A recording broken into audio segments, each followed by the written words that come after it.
Depuis plusieurs années, la commune de Nailloux essaie de réduire sa consommation énergétique.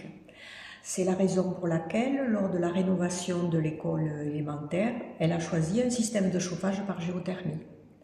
C'est aussi pour cela qu'elle a créé une société coopérative, ADN, qui a pour but de promouvoir l'installation de panneaux photovoltaïques sur les emplacements municipaux et sur les emplacements privés. D'autre part, en tant qu'adjointe aux affaires solaires, je suis persuadée que les enfants sont les meilleurs ambassadeurs du changement de nos comportements par rapport à la consommation énergétique. Et c'est pour cela que le projet Cube m'a tout de suite séduite. J'en ai parlé aux autres élus qui ont donné leur aval pour que je puisse aborder le sujet en conseil d'école.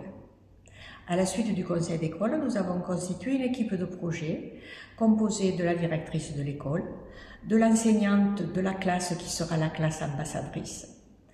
Les enfants se sont mis tout de suite au travail. Ils ont eu tellement d'enthousiasme qu'ils ont rallié à ce projet l'ensemble des personnels, enseignants, personnel municipal, personnel de la LAE. Et nous avons déjà réalisé 4% d'économie sur la consommation énergétique. Donc, le projet est lancé, le challenge doit être remporté. Le marché pieds nus sur le sable blanc, m'envoler dans le ciel avec les goélands. Je veux voir les poissons nager sous les coraux. Les vagues me feront un manteau, touche pas ma planète. Je veux trouver l'air pur, pouvoir respirer. Les parfums de nature, les écorces oubliées. Je veux sentir l'odeur de la forêt mouillée. Bonjour, Benjamin Guichou, responsable de bâtiment à la mairie de Nailloux. Donc voilà, ici nous sommes en chauffage géothermie. Donc voilà, ici vous avez l'arrivée extérieure du forage. Donc voilà, il faut suivre le cheminement. Le ballon eau chaude sanitaire. Ici nous avons les deux parcs pour réguler le chauffage. Voilà, et ici après la maintenance et le réglage des températures se fait ici. Et c'est réglé par une société extérieure, une société privée qui nous fait l'entretien et la maintenance du chauffage. Voilà.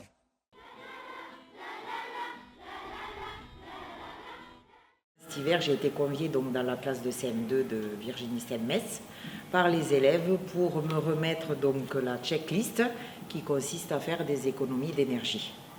On a été plus à même d'être vigilants en termes d'économie d'énergie sur tous les appareils que nous utilisons, que ce soit les chambres froides positives, négatives, que ce soit une tranche Zapin, que ce soit là la fontaine à eau, sur les groupes aussi au niveau du self.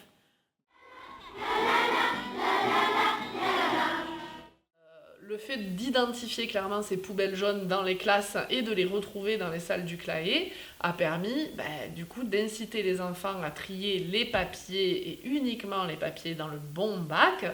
Et on a réalisé ces petites affiches qui permettent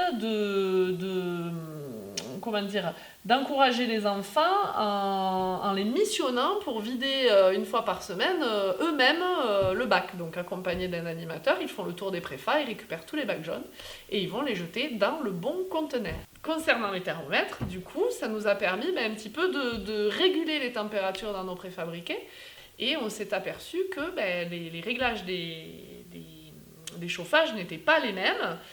Donc ça nous a permis d'harmoniser en faisant des relevés de température avec les enfants sur 2 semaines, matin, midi, soir, voir les variations du coup de température et jouer avec les thermostats pour pouvoir se rapprocher au maximum d'une température idéale autour de 19 degrés. Touche pas ma planète.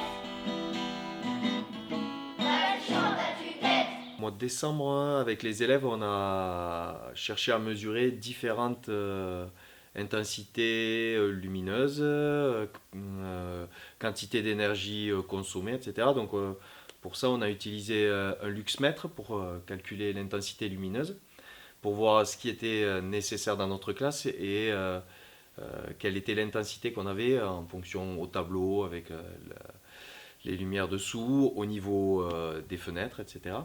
Ensuite, on a vu la quantité d'électricité qui était consommée par différents appareils. Bon, comme on a tous des ordinateurs et d'autres appareils un peu électroniques dans la classe, ça nous a permis d'ailleurs de voir que même en veille, ces appareils consommaient de l'énergie. Et ensuite, on a utilisé une caméra thermique pour essayer de, bon, déjà mettre en évidence l'énergie, la chaleur qui peut être dégagée par différents appareils et par les êtres humains d'ailleurs, et les élèves, et aussi voir à quels endroits on pouvait perdre cette énergie et si c'était mal isolé dans la pièce. On a retravaillé le petit document de l'éco-enquêteur pour l'adapter du coup sur nos temps d'accueil et sur nos préfabriqués. Donc on a fait des petites équipes un mercredi après-midi et les enfants se sont prêtés au jeu de l'éco-enquêteur en faisant le tour de tous les préfabriqués et également des blocs sanitaires extérieurs pour voir toutes les installations qu'il y avait dans tous ces espaces. Ces nudges sont des petits clins d'œil qui insistent à baisser le chauffage, éteindre la lumière, mieux aérer et réduire la consommation d'eau. Nous avons commencé les nudges début janvier. La maîtresse nous a demandé de faire une phrase avec un rime ou une blague et un dessin rigolo qui évoque le sujet. Nous avons tout fait en autonomie. Nous avons écrit et dessiné sur des petits fonds de différentes couleurs. Pour l'aération en bleu, la baisse du chauffage en rouge, jaune ou orange pour la lumière et en vert pour le compost. Nous avons tous adoré ce projet. Nous avons choisi les nudges gagnants de notre classe. Nous avons fait un vote. Est-ce que tu peux nous raconter comment s'est passé le dépouillement du concours de nudge avec le conseil des délégués ? Alors, j'ai réuni un matin le conseil des délégués. Les délégués de chaque classe sont arrivés avec les nudges favoris de leur classe. Il y avait déjà eu un petit vote au sein même de la classe. On a affiché donc ces nudges par catégorie au tableau et chaque délégué a voté pour ses 2 nudges préférés dans chaque catégorie, ce qui nous a fait donc la sélection ultime à envoyer à tous les parents.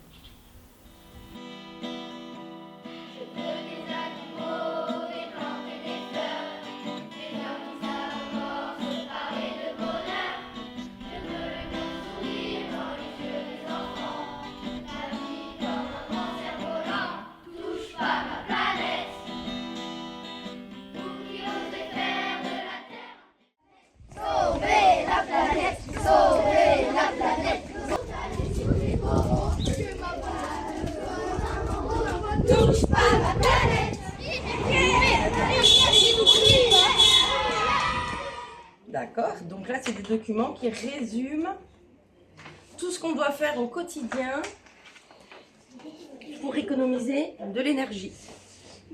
Eh ben, merci beaucoup, merci à tous et on va tout afficher dans tous les bureaux et à l'accueil et même pour les administrés de Naïou. Non à la pollution! Non à la pollution! Pour continuer, nous sommes allés à la médiathèque remettre les nudges à Rosemary et ses compagnons du coworking. Ils ont dit que c'était artistique. Chouette, ça leur a plu.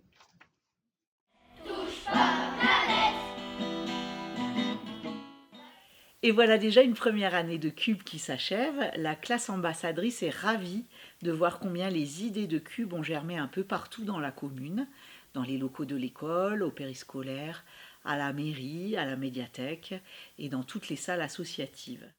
D'un point de vue plus personnel, en tant que maîtresse de CM2, je me suis régalée de voir évoluer les élèves vis-à-vis de toutes ces idées d'économie d'énergie et progresser aussi dans la mise en œuvre d'outils de communication aussi sympathiques que ces nudges.